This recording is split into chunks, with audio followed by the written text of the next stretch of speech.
अस्सलाम वालेकुम दोस्तों, क्या हाल है? ठीक हो, खुश हो? शाम ਦਾ ਵੇਲਾ ठीक है। राजधानी ਦੀ ਕਹਾਣੀ ਤੁਹਾਨੂੰ ਨਾਲ ਸਾਂਝੀ ਕਰਨੀ ਹੈ। ਇਵੇਂ ਰਾਜਧਾਨੀ ਦੀ ਕਹਾਣੀ ਕਰਦੇ ਹਾਂ ਸਾਂਝੀ। ਜਿਵੇਂ ਮੈਂ ਅੱਜ ਤੁਹਾਨੂੰ ਦੱਸਿਆ ਕਿ ਅੱਜ ਇਸਲਾਮਾਬਾਦ ਦੇ ਵਿੱਚ ਸਭ ਤੋਂ ਵੱਡੀ ਖਬਰ ਸੁਪਰੀਮ ਕੋਰਟ ਦੇ ਵਿੱਚ ਨਵੇਂ ਜੱਜਾਂ ਦਾ ਤਕਰਰ ਹੈ। Supreme judicial commission of Pakistan ਜਿਹੜਾ ਹੈ ਅੱਜ ਸੁਪਰੀਮ ਕੋਰਟ ਦੇ ਨਵੇਂ ਜੱਜਾਂ ਦੇ तैनाती की मंजूरी दे दी है। सिंध हाई कोर्ट दो जज जोड़ा है एलिवेट थे। Supreme court chief justice Sindh high court justice Shafi Muhammadi ते जस्टिस सलाहुद्दीन पंवर। इवें ही पिशावर हाई कोर्ट दे विचों भी दो जजां को एलिवेट किया गया, सुप्रीम कोर्ट गिनादा गया। उन्हें chief justice Peshawar high court justice Ishtiaq Ibrahim ते जस्टिस शकील अहमद दा नाम शामिल है। इवें ही बलोचिस्तान हाई कोर्ट जो chief justice Balochistan high court justice Hashim Khan Kakar को सुप्रीम कोर्ट तैनात करने की मंजूरी दी गई है। तो इस्लामाबाद हाई कोर्ट के चीफ जस्टिस आमिर फारूक का नाम भी सुप्रीम कोर्ट आने वाले जजां शामिल है। Supreme judicial commission of Pakistan की तरफों जारी एलामिये के मुताबिक सदर मुमलिकत आइन दी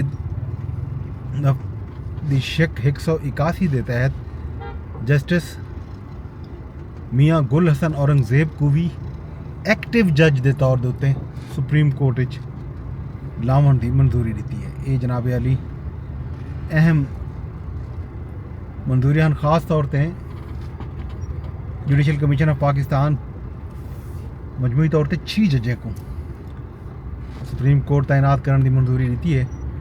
तो जस्टिस मियाँ गुल हसन औरंगजेब की तैनाती की मंजूरी चीफ अपना सदर मुमलिकत आसिफ अली जरदारी की तरफों दी गई है।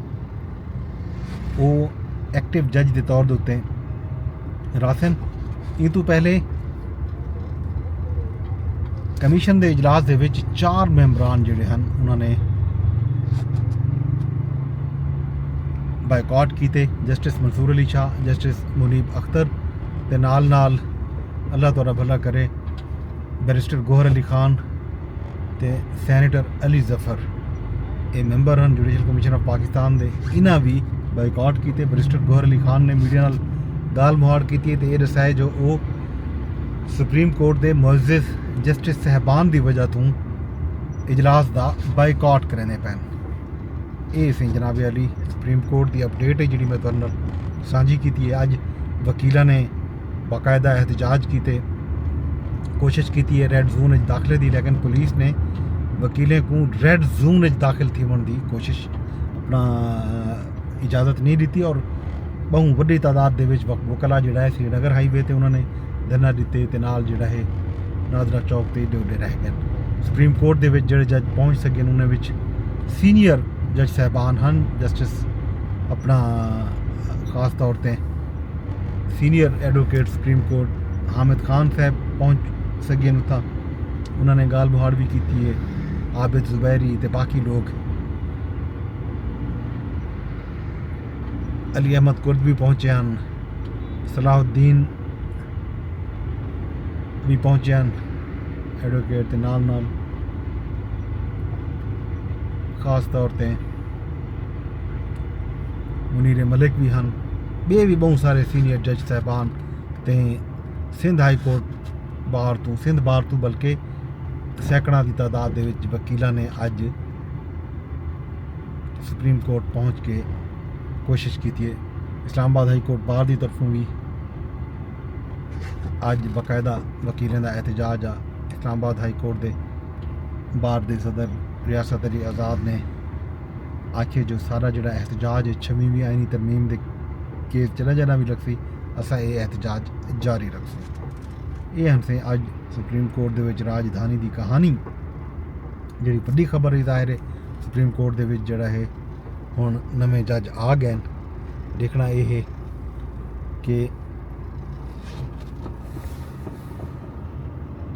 अगों जोड़े 2 जज रह गए, खास तौर पर लाहौर हाई कोर्ट चो आने 2 जज उन्होंने नामें की मंजूरी देखो मौखर कर दी गई है लाहौर हाई कोर्ट चों दूजा च कदा आंदन ये हुण आउण वाला वक्त दसे सी ये ही अज दी राजधानी दी कहानी ਇਹਦੇ ਨਾਲ ਅੱਜ ਕੌਮੀ ਅਸੈਂਬਲੀ ਦਾ ਇਜਲਾਸ ਵੀ ਆ ਉਹਦੇ ਵਿੱਚ एहतजाज करने की कोशिश की है PTI के मेंबरान ने कोरम की निशानदेही भी की है लेकिन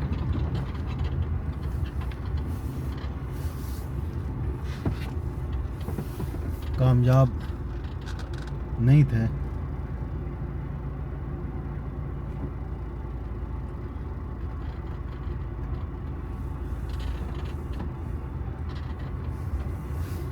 ईमान चो वॉकआउट कर गए कोरम पूरा निकला यही सी अज की राजधानी की कहानी इन तो इलावा जेड़ा जेड़ा खबर हो सन वो तुहाडे नाल भला साझा करे सूँ कल तक मैं कुछ इजाजत रब सुनने के हवाले वेंदे वेंदे अरदास इजा करे सा कि मेरे व्लॉग को तुसा शेयर लाजमी करने फेसबुक ते ट्विटर ते यूट्यूब ते भी मेरे चैनल को भी सब्सक्राइब कर गिना है। कल तक अपने दोस्त अपने होस्ट वदन फर अब्बास को इजाजत रब सोने के हवाले।